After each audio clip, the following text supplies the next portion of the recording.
संसदेत आपल्या भाषणांनी लक्ष वेधून घेणाऱ्या, रस्त्यावर उतरून थेट मुख्यमंत्र्यांना आव्हान देणाऱ्या आणि स्वतःला हिंदू शेरनी म्हणवून घेणाऱ्या माजी खासदार नवनीत राणा सध्या काय करत आहेत? तर त्या सोशल मीडियावर, इन्स्टावर उपासात्मक रील बनवून टाकत आहेत. रील टाकून स्वतःच्या मनातील राजकीय खदखद व्यक्त करत आहेत.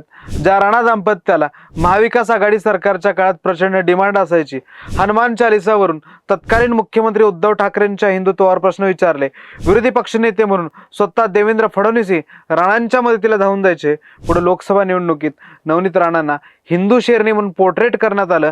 भाजपचा प्रचंड विरोध असतानाही अमरावतीतून तिकीट दिलं, पण दणकून पराभव झाला आणि इथूनच राणांच्या अधोगतीला सुरुवात झाली. आता मशिदीसमोर जाऊन बाण मारण्याची ऍक्टिंग करणारी हिंदू शेरनी घरात बसून रील बनवत आहे. असं का झालं? हिंदू शेरणीची रील स्टार का झाली? संघर्षात सोबत असूनही राणांच्या पाजवीला संघर्ष का पुजलेला आहे? देवेंद्र फडणवीसांनी आधुनिक झाशीची राणी म्हटलेल्या राणांच्या पॉलिटिक्सला उतरती कळा का लागली आहे? त्यांच्यावर ही वेळ का आली? राणांचं नेमकं काय चुकलं? आज आपण याच प्रश्नाचं उत्तर शोधणार आहोत आणि यामागील अमरावतीचं अतिशय गुंतागुंतीचं पॉलिटिक्स अगदी साध्या सोप्या शब्दात डिकोड करणार आहोत. त्यामुळं व्हिडिओ शेवटपर्यंत नक्की बघा. नमस्कार, मी ज्ञानेश्वर रेड्डी, तुम्ही पाहताय टीव्ही मराठी. राणा अचानक चर्चेत का आल्या? नवनीत राणा यांच्या लेटेस्ट रीलनं या सगळ्या चर्चेला तोंड फोडले. अतिशय हतबल, उद्विग्न होऊन त्यांनी एक रील बनवली आहे. त्यामध्ये त्या म्हणतात, कुणीतरी फार चांगलं म्हटलंय की गोष्ट कडू असली तरी सत्य आहे. लोक म्हणतात तुम्ही संघर्ष करा, आम्ही तुमच्या सोबत आहोत. मग जर सगळे सोबत आहेत तर हा संघर्ष उरतोच कशासाठी? हा संघर्ष करावाच का लागतोय? सिनेमातल्या डायलॉग सारखे शब्द फेकून राणांनी हिंदीत ही रील बनवली आहे. किसी ने बहुत अच्छा कहा है, कड़वी है पर बात सच्ची है. कई बार आपने भी अपनी जिंदगी में सुना होगा, लोग कहते हैं आप संघर्ष करो, हम आपके साथ हैं. अगर आप साथ हैं तो ये संघर्ष क्यों है?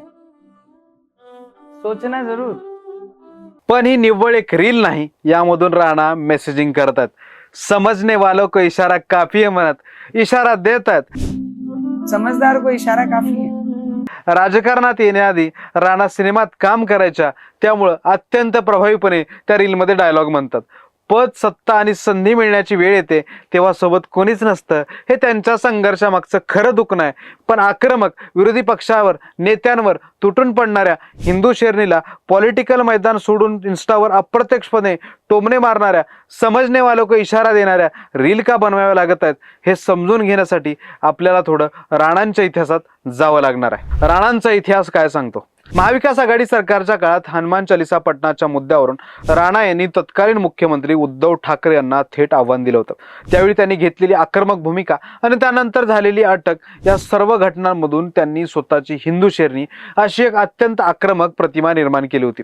या सगळ्या इमेज बिल्डिंगच्या पुढे राणांना फायदाही झाला. याच जोरावर त्यांनी भाजपात प्रवेश मिळवला आणि 2024च्या लोकसभा निवडणुकीची उमेदवारीही पदरात पाडून घेतली. मात्र या निवडणुकीत त्यांना दारुण पराभवाचा सामना करावा लागला. पराभव पचवून त्यांनी लगेच विधानसभा निवडणुकीत राज्यभर भाजप उमेदवाराचा प्रचार केला. जिल्ह्यात पक्षाला मोठे यशही मिळालं. त्यामुळे पुन्हा येईन असं स्टेजवरच म्हणणाऱ्या नवनीत राणांना देवेंद्र फडणवीस यांनीही लगेच पुन्हा खासदार करण्याचा जाहीर शब्द दिला होता. राणांचं राज्यसभेवर पुनर्वसन होणार अशी खात्री राणा समर्थकांना होती, पण फडणवीसांनी नागपूरच्या मायायुनाते यांना तिकीट देऊन राणांना जोरदार धक्का दिला.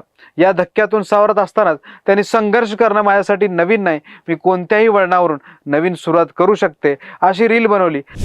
संघर्ष करना मेरे लिए नई बात नहीं है. मैं किसी भी मोड़ से नई शुरुआत कर सकती हूँ. आता पक्षानं राज्यभरात जिल्हा प्रभारीची नियुक्ती जाहीर केली आहे. यामध्ये लोकसभा निवडणुकीत पराभूत झालेल्या प्रीतम मुंडे, राम सातपुते, सुजय विखे पाटील यांसारख्या नेत्यांना संघटनात्मक जबाबदारी देऊन त्यांचं पुनर्वसन केलं. पण नवनीत राणांना या यादीतही स्थान मिळालं नाही आणि आता त्यांच्या वाटेला तिसरा आणि सर्वात मोठा धक्का येण्याची शक्यता निर्माण झाली. सध्या विधान परिषदेच्या रिक्त जागांसाठी भाजपकडून 6 नावांचा विचार सुरू आहे. त्यासाठीच्या हालचालींना वेग आला. अर्ज भरण्याची मुदत 23 एप्रिल ते 30 एप्रिल अशी आहे.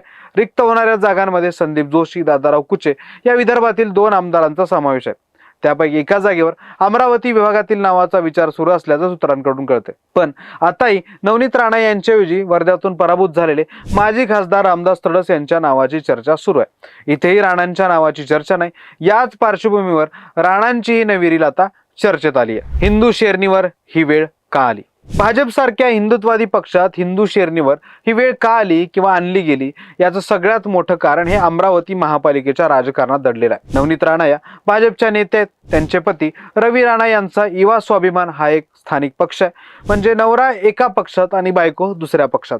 पण महापालिका निवडणुकीत राणा दाम्पत्यानं स्वतःच्या पक्षाची ताकद वाढवण्याच्या नादात थेट भाजपच्याच उमेदवारांच्या विरोधात जाहीर प्रचार केला. आणखी धक्कादायक प्रकार म्हणजे ज्या दिवशी देवेंद्र फडणवीस यांची अमरावतीत प्रचार फेरी होती, नेमक्या त्याच दिवशी नवनीत राणा यांनी आपल्या नवऱ्याच्या पक्षाच्या उमेदवाराच्या प्रचाराचा नारळ फोडला. एक प्रकारे थेट देवेंद्र फडणवीसांनाच चॅलेंज देण्याचा हा प्रकार होता. 2 डगरीवर पाय ठेवण्याच्या त्यांच्या दुहेरी राजकारणाचा भाजपला जबरदस्त फटका बसला. अमरावती महापालिकेत भाजपचं संख्याबळ 45 वरून थेट 25 वर आलं.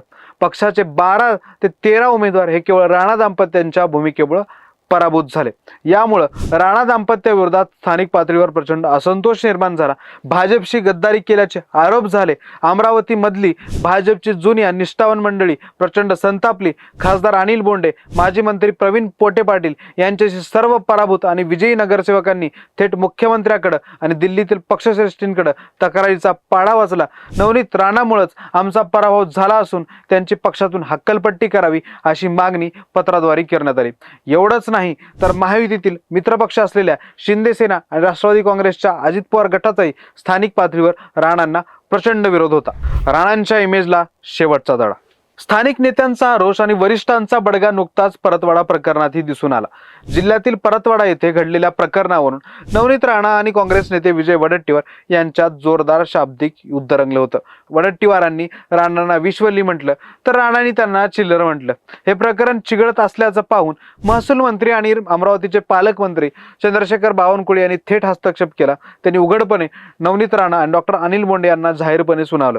अधिकृत माहिती घेतल्याशिवाय बोलू नका आणि अमरावतीचं आनंदाचं वातावरण बिघडू नका असं त्यांनी अत्यंत कडक शब्दात सुनावलं. आपल्याच पक्षाच्या पालकमंत्र्यानं जाहीरपणे कान उघडणी करणं ही बाब राणांच्या हिंदू शेरणी इमेजला धक्का लावणारी आहे. राणांच्या अति आक्रमक हिंदुत्वाला भाजपनंच दिलेला ब्रेक असल्याचे आता म्हटलं जाते. थोडक्यात काय तर हिंदू शेरणी ते रील स्टार हा राणांचा प्रवास राजकारणात अति आत्मविश्वास कसा नडतो आणि एकाच वेळी 2 दगडावर पाय ठेवल्यास काय अवस्था होते याचं एक जिवंत उदाहरण आहे. हा सर्व घटनाक्रम बघितल्यावर 2 गोष्टी स्पष्ट होतात. एक म्हणजे भाजपने आता पक्षाच्या जीवावर स्वतःची ताकद वाढवणाऱ्यांना ताकद न देण्याचे संकेत दिलेत आणि दुसरी म्हणजे राणांसाठी भाजपने आतापर्यंत संपूर्ण जिल्ह्यातल्या पक्ष संघटनेला नाराज न करण्याचं धोरण अवलंबले. राज्यसभा नाकारणं, जिल्हा प्रभारी पदावरून दूर ठेवणं आणि आता विधान परिषदेवरील चर्चेतून नाव गायब असणं याच 2 गोष्टीवर शिक्कामोर्तब होतं. पण तुम्हाला काय वाटतं, कुणी कुणाला वापरलं? भाजपने राणांना की राणांनी भाजपला? हिंदू शेरणीची रील स्टार होण्यामागची आणखी काय कारण आहेत? राणांना पुढं काय राजकीय स्कोप आहे? राणांचं काय चुकलं? तुमची रोखठोक आणि सडेतोड मतं कमेंट बॉक्समध्ये नक्की नोंदवा. हे विश्लेषण आवडलं असेल तर लगेच व्हिडिओला लाईक करा, व्हिडिओ मित्रमंडळींना शेअर करा आणि टीओडी मराठीला यूट्यूबवर सबस्क्राईब करायला विसरू नका.